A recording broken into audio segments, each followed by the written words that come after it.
let me know down in the comments, could you actually tell a difference? Honestly, I couldn't. The only reason I knew there was a difference is because of the meters on the screen.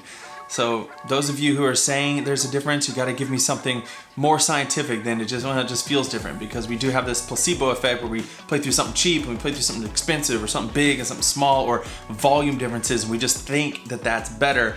And I think that this proves this wrong today. Maybe you disagree, let me know down in the comments.